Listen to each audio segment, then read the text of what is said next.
Hello and welcome. I'm Amadi, and today I'm here with my teammates, Andrew, Horace, and Jason. And together, we built DayTripper. Have you ever tried planning or creating a group trip? Is it like herding cats trying to get everyone on the same page? Tired of dealing with multiple apps for trip details, communication, and maps? Let me introduce you to our all-in-one solution then. DayTripper. With DayTripper, users can easily create and organize trips. Once an invited user accepts, they're able to chat in real time with other invited guests, view an itinerary of the trip, and even a map for the locations of the trip. Let's look at these features more in detail. Andrew, please take it away. Thanks, Amadi. Let's walk through a story for one of our users. Let's say that Danny is trying to plan a big trip to Las Vegas for all of his friends, but he's getting a little overwhelmed trying to keep all the details straight. All he has to do is log into the app, click to create a trip, enter the trip information, including the location and the start and end date, and then he can start inviting his friends who will receive a notification in the app.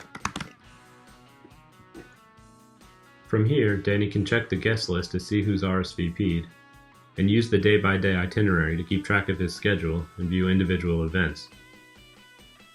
Next, he can stay connected with his friends like Rusty and Saul using our live chat feature.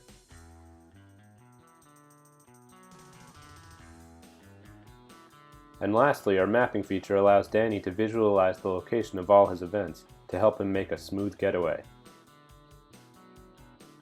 Now here's Jason to explain more about how we built it.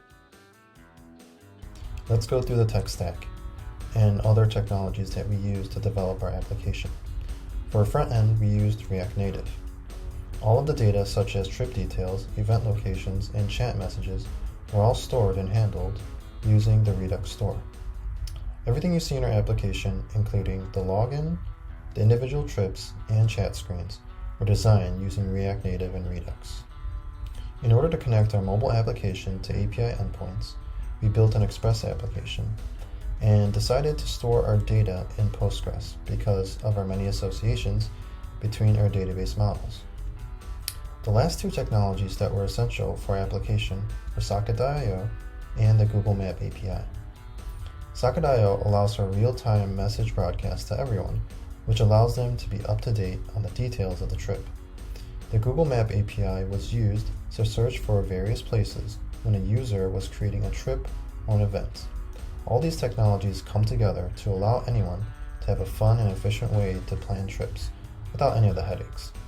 And now I'll pass it off to Horace to talk about the challenges that were faced and future features that we plan to implement. Thanks, Jason. We came across a few challenges building out this application, and two highlights include React Native's navigation and handling socket rooms. Unlike React for the browser, which removes elements from the DOM when we change views, React Native's Stack Navigator does not allow the same lifecycle, and instead layers views on top of one another. After pinning down this detail and combing through React Native Navigation's documentation, we resolved this issue by adding event listeners to trigger when the application focuses on a new screen. The live chat is a high priority feature in our app, and one of the most challenging to implement. Our design is to have one chat per trip, but we initially were only able to make one chat for the entire app.